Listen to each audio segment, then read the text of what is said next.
when I lived at that house at Purdue on 208 DeHart Street, I had in my bedroom this collage of movies that I made with the help of my wonderful girlfriend Mina, of 100 different movies that I hung up on my wall.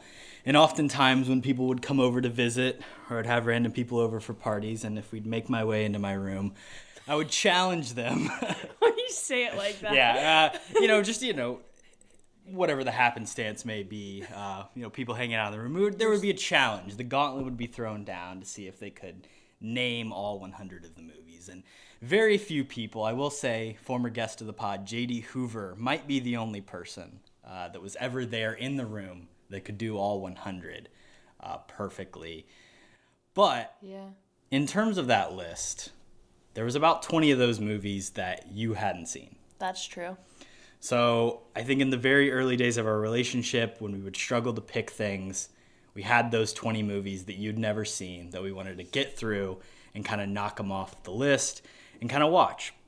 Yeah, we kind of fell off, though, because a lot of the movies are either dark and depressing or not streamable, which kind of led us to maybe not watch this tonight and watch something else. These also were not my 100 favorite movies. I just liked these particular shots. Some of them were movies I liked a lot, but not necessarily my 100 favorite. But they were definitely really solid when we couldn't decide on what to watch. I think we made it through about 17 or 18 of those 20. So really, we knocked most of them off the list, but we've gotten to the point now where we still struggle sometimes to find things to watch. And I think the struggle is I want to watch stuff to show you to watch it, but you're not necessarily in the mood for the vibe of the movies I want to watch. Yeah, I mean, there's a lot of things that go. There's even times when I'm not with you and I'm by myself and I want to watch a movie, but I'm like, but I'd rather watch that with Mina. Yeah. And what we've decided to do, with a little bit of inspiration from that original list and a little bit of inspiration from our fellow couple friends, Jackson and Abbi, who have their own Wheel of Reel, I decided that's to... a fun name. Yeah, well, we don't... maybe our name isn't quite as fun. We'll get there in a second. But I wanted to put together a list of movies. And we're not going to get into the specifics of that list. We'll explain more as these kind of little mini episodes we do go on. And you don't even know what a lot of the movies on the list are.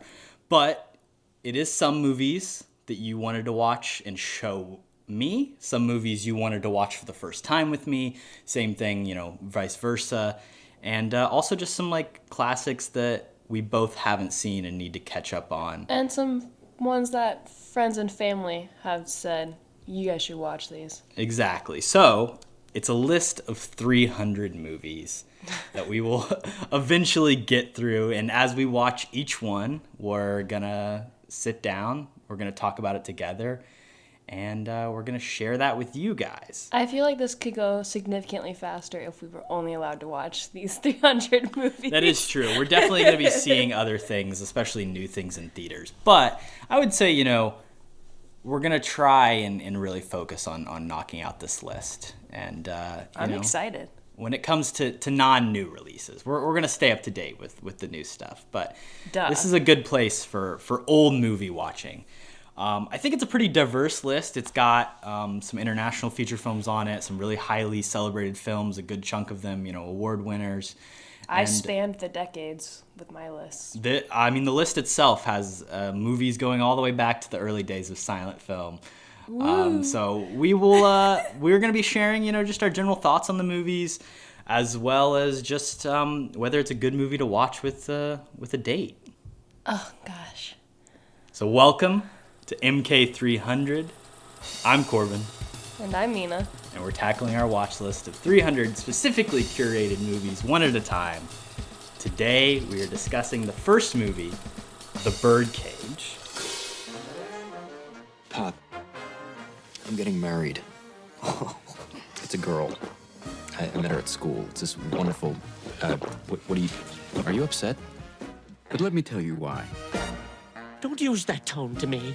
What tone? That sarcastic, contemptuous tone that means you know everything because you're a man and I know nothing because I'm a woman. You're not a woman. Oh, you bastard. Are you crazy? You can't get married. It's out of the question. We've been sleeping together for a year. Oh, God. Has he been tested? Oh, Kevin. Yes, and so have I. Who's his father? His father is in the arts. You do an eclectic celebration of the dance. You do fussy, fussy, fussy. You do Martha Graham, Martha Graham, Martha Graham. Or Madonna, Madonna, Madonna. But you keep it all inside. What does the mother do? She's a housewife. Oh, I could play it straight? You take your knife and you smear. Men smear. Smear, that's it. Yeah. Get the pinky down. While I hold the knife boldly and with strength. I'm gonna like pierce the toast. Al, you old so-and-so. How do you feel about that call today? I mean, the Dolphins, 4th and 3 play on their 30-yard line with only 34 seconds to go. How do you think I feel? Betrayed, bewildered? Call me. Perfect. Won't you come in? Senator Keeley, Mrs. Keeley, come here and give me a hug.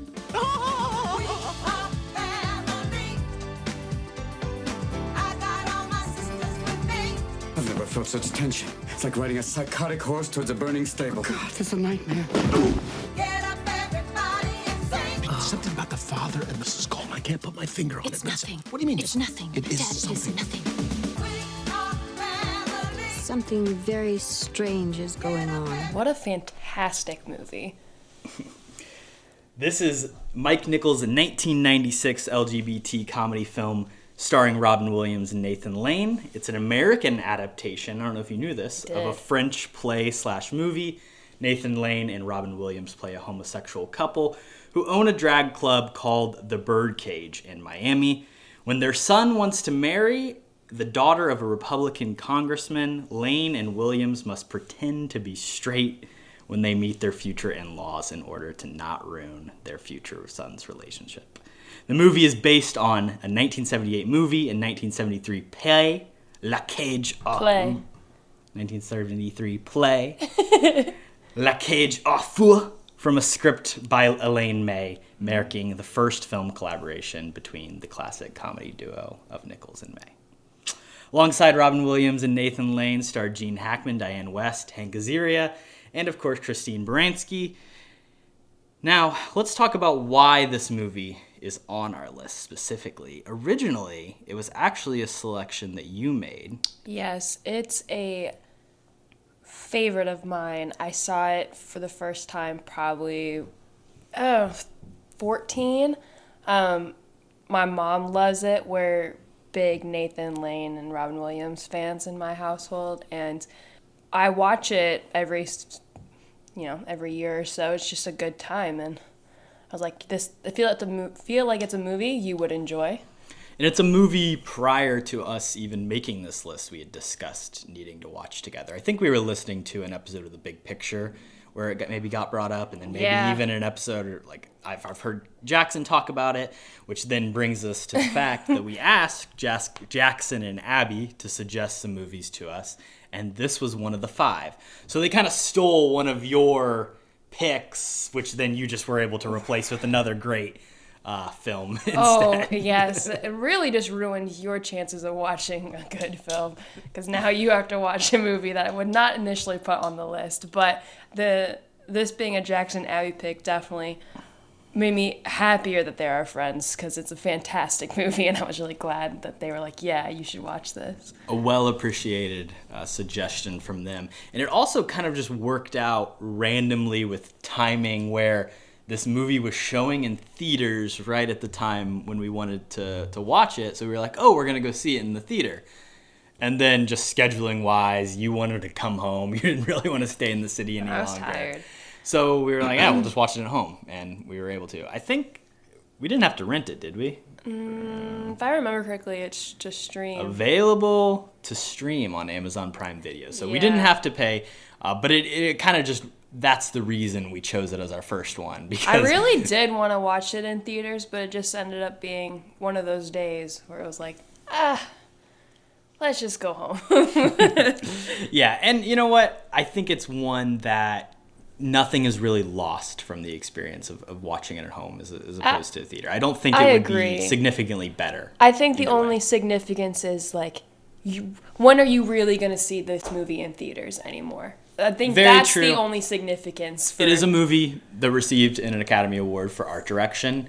It's beautiful. Or an Academy nomination for art direction, I should say. It's got an incredible just staging, everything in the nightclub, the costuming of our two leads, as flamboyant as they are. It's their very apartment important. building. Yeah, like, I mean, their just everything about just... it is incredibly well put together. So it would be cool to see that kind of rendered on a big screen. But otherwise, I don't think there was anything. In play form. Also very true. I would love to see what it would look like on the stage, and especially the French stage, because they get crazy over there.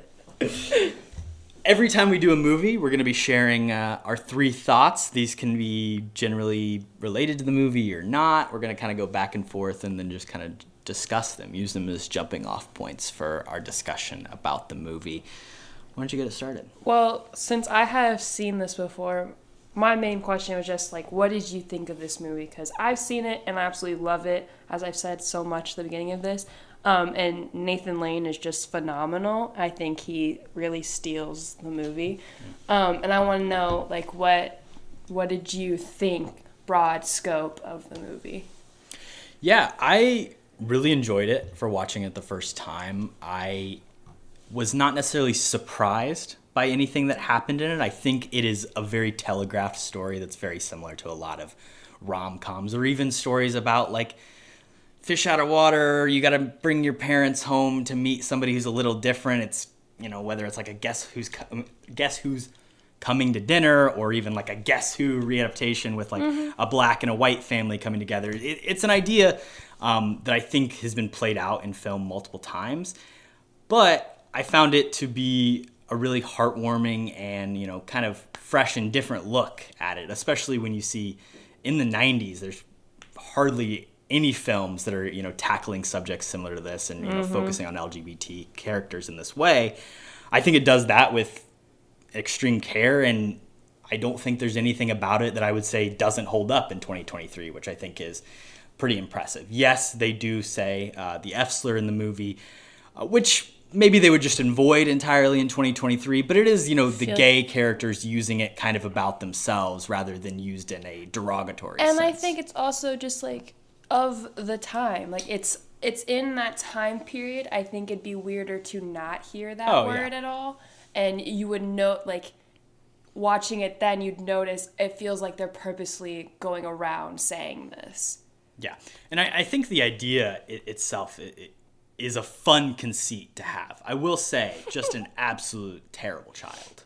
Their son is the worst. Like, I'm sorry, but he seems very accepting of the situation. Obviously, he was raised by gay parents, but the second he has to, he finds a girlfriend, he's afraid. He has to hide his family, which, I think makes sense. And I'm sure there's a lot of people in similar situations, especially in the 90s and in the 80s or in the 70s when this was originally conceived of. He really sucks. Well, he's you just kind a bad of wonder, son. like, where and did he's that such come great from? parents. Because he's on South Beach, where Nathan Lane's character's walking, and he's so excited that his son's home, and everyone on the community, or he's walking down the street, knows who he's talking about. So it's like, clearly he grew up in this community that's completely fine with how his parents are, and it's interesting that he goes off to college and meets this girl, and now he's really worried. It's kind of the inverse of what happens to a lot of people. Yeah. It is interesting, too, because it's not just that his parents are two gay men. They're, like, very flamboyant. They own a drag club in the city of Miami, an already boisterous and loud city. So it's like... They're like the king of the gays. There's no avoid. I don't even really know what he expected for his parents to do. And I think it's important to note, though, that Robin Williams' character is his biological father, and it was like this crazy night of trying to be straight that Robin Williams' character had that ended up in his son, and Nathan Lane has always just kind of been there as well. And so I think that's something that they developed through the movie as well, is their son coming to that realization that Nathan Lane's character is his mother, ostensibly, and he needs to get over himself, kind of. Yeah, and I love those dynamics of, true genetic relation versus, you know, who is the person that's actually taking care of you and being your mother Exactly. or father, which I think is really cool. I have a question for you. Do you think the 2023 version of this movie, because do you think in the plot where our Republican congressman is having this big scandal, basically his co-chair or his partner or whatever has been caught having sex with like an underage kid, like and very, dies. Yeah, very scandalous events happening there. Do you think that the twist would be the Republican congressman would actually use this as an opportunity to kind of seem more morally accepting in 2023, or more, kind of just less of a problem? Like, oh, hey, I'm the Republican, but my son's marrying into a gay family. Hey, look at that. Do you think that would be like the 2023 twist on it? A right-wing person would not necessarily, maybe they would still be appalled, but they could see the angle they could use it. No. You don't think that would happen? You think it's still I think maybe a couple of years ago, like a 2021 adaptation, we could go there. 2018, yeah, like somewhere either like right before COVID or like kind of during, because I think we're seeing a sharp decline right now. It's a very Obama era movie. Yes. I think we're seeing a very sharp decline at the moment of going back into kind of where we're at in this movie, where it would have been, where if they did an adaptation in 2023, I think they could probably do storyline exactly the same and it would still resonate the same way. I think that's fair. Which is when you look scary. At the the previous presidential term, there were a lot of things. I think changes to this would probably exist in terms of gender and sexuality. I agree with you, though. It could be, they could change things in that Obviously, way. a huge plot point of this movie, when the Republican future in-laws arrive, Nathan Lane disappears and then shows back up dressed as a woman, as his mom, under a different name. And of course, our Republicans, our Gene Hackman and Diane West characters, they're completely clueless. And I tell you what, I love their performances, because Diane West is, I think, the stereotypical Republican housewife that's just like, oh, I don't have a voice, and I'm gonna keep being told to stop talking. She's during very this Nancy dinner. Reagan. But it's just like still lovely. You're like, oh, I know I don't really agree with anything she probably thinks, but she's being a lovely person outwardly, and this is very interesting. I feel you see Gene Hackman really shifting his worldview a lot more in this movie than you do her. I think she's got a shorter leap to make to becoming a nice, decent person than his character does. Yeah, I would say definitely on the surface. I think they're both equally appalled by it at the end. Yeah. With that, I have a question for you. This is obviously kind of a spoiler, but this is a 90s movie, so I don't care about spoiling at this point. The ending where they have to dress up in drag to escape the press. Do you really think the press, like they're all done up, do you really think the press wouldn't have noticed that was Gene Hackman walking through the crowd? I think somebody would have taken a look. Look, they were stunningly dressed. You would at least, it's like everybody was ignoring them. Yeah. Like, nobody even considered, like, they were just like, oh, the drag queen. Like, no, I don't think that was a believable exit. I think maybe the better idea would, Nathan Lane goes up on stage and does some big performance to get everybody's attention, and then they sneak out the back or something like that. I think the drag idea could work. I think they did not do enough makeup. Well, it's fair. It was a quick move. Yeah, that was quick on their feet. They were going. I think it was really funny, though, that Gene Hackman's character was appalled that no one wanted to dance with his drag queen. He was like, no one likes me. Not pretty enough. I just thought that was really funny. But I agree. I don't think that was going to work, getting him out. Obviously, we're two straight people in a relationship here. But sure. So, we can't speak to whether it's okay or not. But I think it is interesting to look at, like, Robin Williams, like, as a guy who in the 90s, in this movie, is playing a gay man.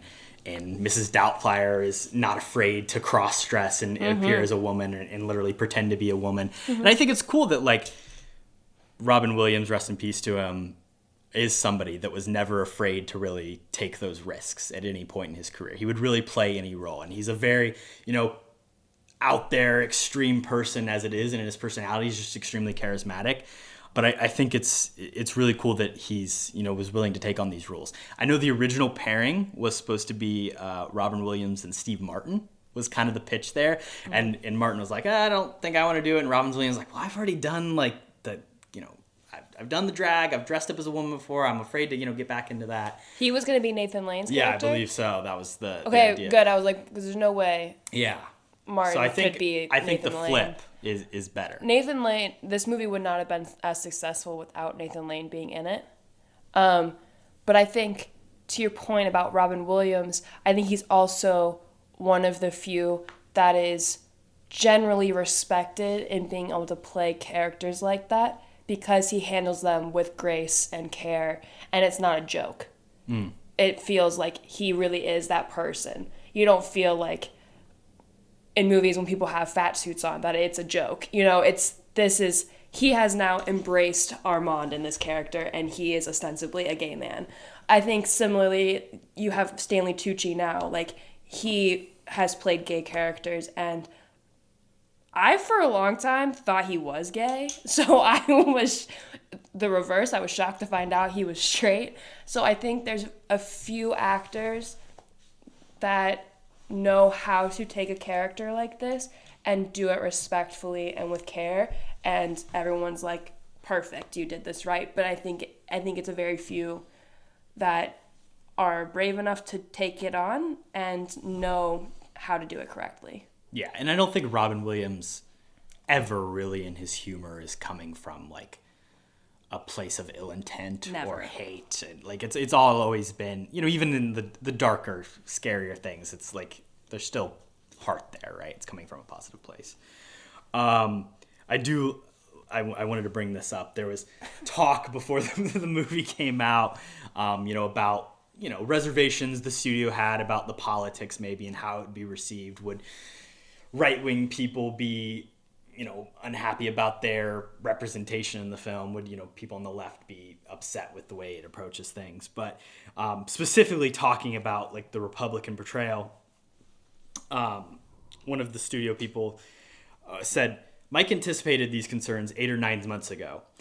He said, by the time the movie comes out, you won't be able to parody these guys anymore. They'll be parodying themselves, which I just love as an idea because that's something that I really like talk about and think about a lot when it comes to movies now, and like especially movies talking about our political climate and this idea of like you can't even parody because it's become so much. The world itself is parody. Like everything is so ridiculous and beyond. And even in the 90s, he's like, these fucking right-wing lawmakers who are coming up with all these anti-LGBT laws and are trying to, force their way into every single person's lives and kind of force their right-wing Christian beliefs into everybody's households, that they're just so ridiculous. Like everything about them and the way they portray themselves in the media is so ridiculous that this movie isn't even a parody of that. They've already done enough to parody themselves in the months leading up to the film, which I love as an idea. Yeah, I agree. I think that's one of the more interesting things at the moment is that at this point, society and what's happening in real life seems almost more entertaining or like shocking than any movie I've watched recently. It's just like, wow, this feels like a movie. It feels like someone wrote this script, and at times it even feels too ridiculous to be in a movie, which I think is interesting as well. Like you're living life and you're like, holy shit, I would have not believed that could happen. Walking around New York City, you can have a lot of those moments too. Life's just like a movie. Oh, yes. My favorite part about the Birdcage is Agador Spartacus, Hank Azaria's character. Star of the much-loved The Idol. Not star, supporting performance. Sure, I don't know. He plays like a weird talent agent. Well, I love him. The awful show. So... but he knows how to handle Nathan Lane's character. At one point, he says, let me give you a Pirin tablet. And Robin Williams' character loses his shit. He's like, why are you giving him drugs? And he's like, it's aspirin. I would scrape off the A and the S. And that is just so genius to me. And I think just in that little couplet, you learn so much about these people. And it's like, that's because the thing is, like, he's like a heavy comedic relief throughout the movie. And like, also the fact, like, he's a terrible housekeeper and a terrible, like, this was my question. He's terrible at cooking. Like, he makes this awful meal for them. But then you see that and you're like, that's why he's there. And like that, it's because of the connection he has and the relationship. And it's all about family. Yeah. And you learn later that he's been auditioning to be a part of the show and he clearly has no talent, you know, and he's just funny without, but it's him that's funny, but he can't wear shoes because he make him fall. And I wanted to know, what did you think about that?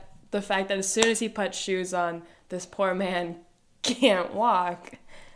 I would say the way I feel about his character in general, the bit gets played out a little bit. Like at a certain point in the movie, you're like, okay, we've had enough of this. I think it is funny. He's very funny as a physical actor. All the different outfits he comes in, both trying to be seemingly straight made, and then also just what he's wearing in his everyday life. I think it's very funny. I think we probably could have, done with a little bit less. But then again, everything about this movie is about the extra and the extravagant. Yeah. I think his voice he does in this is his precursor to his voice in The Night at the Museum. I wanted to talk. So originally the actor Adrian Lester was the person that they were talking about playing the role. And then as they were kind of discussing it, they were like, well, if we kind of, Adrian Lester is a black man. If we put like a person of color into this role, we don't want it to kind of be stuck into these racial stereotypes, having a person of color as the housekeeper in this movie. So instead they went with Hank Azaria, and he was trying to go back and forth of like, how would he play it? Because on one hand, he had a performance crafted that was kind of more very straight, like still a gay man, but more like Southern, hardworking, like kind of thing. And then this other, what we got in the movie, Guatemalan. Well, what he says based on these Puerto Rican street queens that he knew growing up is what he quoted. And I think that performance fits better into the movie, and it creates the tension when Gene Hackman shows up. This is going back to your initial question about when we talked earlier about how they would change the makeup of the movie. I think it wouldn't necessarily be sexuality makeup, but I think it would be a mixed race couple now. Instead, I think there would be, because in this movie, the people of color in the movie are set in Miami. It would make sense for them to. But they're the only other people of color in this movie are the other drag queens that you really just see in drag, and they're stunning the whole time. But you really just see them through that, very quick in and out. They're not on screen very much, and so I feel like that would be where maybe we see the shift. Whether it's a Republican lawmaker that's a black man, and that's very interesting to talk about. That's almost guaranteed the route. Right? Too, yeah. Or it's a Puerto Rican man and a white man. It's the wife is the congresswoman. Something like that. Let's do that. Yeah, twist it. Republican congresswoman. Oh God. Everybody loves those. Yeah. The last thing I wanted to talk about, and this is kind of just like a general thing, but it's related to Nathan Lane. There's just this idea of like, when you discover a person or you realize who a person is, then you begin to see them in everything. Yeah. And obviously you and I watched Only Murders in the Building, the first season. He's in it. When it wasn't when it came out, but it was shortly after, in 2021, around that time. And we've watched the subsequent seasons as they've released. But he's in the first season, plays a very pivotal role in the show. And that was the first time I had ever seen him in anything, or at least clocked him as like, I know who this person is. And I know that's not the truth, and now that I've gone back and looked at the things that he's in. But it's so weird to be like, that was the first time I'm like, who is this person? Okay, it's Nathan Lane. And then since then, it's like, okay, we watched The Birdcage, he's in that. I saw Beau's Afraid earlier this year, he's in that. Oh yeah, he plays fucking Timon in The Lion King. Like, it's just that funny thing where you begin to see people more and more, and it's just because you notice them. I mean, that begins you're to happen. missing a pivotal character in the fact that he is the cat and Stuart he's Little. The cat. Well, I did see Stuart Little. I didn't take the time to look. He's the fluffy white cat. Right, the villain. That's angry at him all the time. They become best friends That's at intense. the end. But I hadn't considered that. Ratatouille, or sorry, not Ratatouille. Stuart Little. Stuart Little, written by M. Night Shyamalan. Great. Mouse Hunt, he really likes the Great one. mice. Yeah, he's all about the movies. But then even it's like it goes beyond that because it's like SNL last night. Timothy Chalamet was on it, and they were doing like a Troye Sivan bit, and there's a joke about like Nathan Lane only being gay famous, and I think that is probably why I didn't know him because I am just a regular straight dude. But should get out more. Now that I know who he is, he continues to pop up, and I always appreciate his work, and I think this is probably the best thing I've seen him in though. It's definitely something that I would think is more your speed out of the things he's in. Like, it's something that I think just has a lot of stuff that you're going to enjoy more and would be drawn to.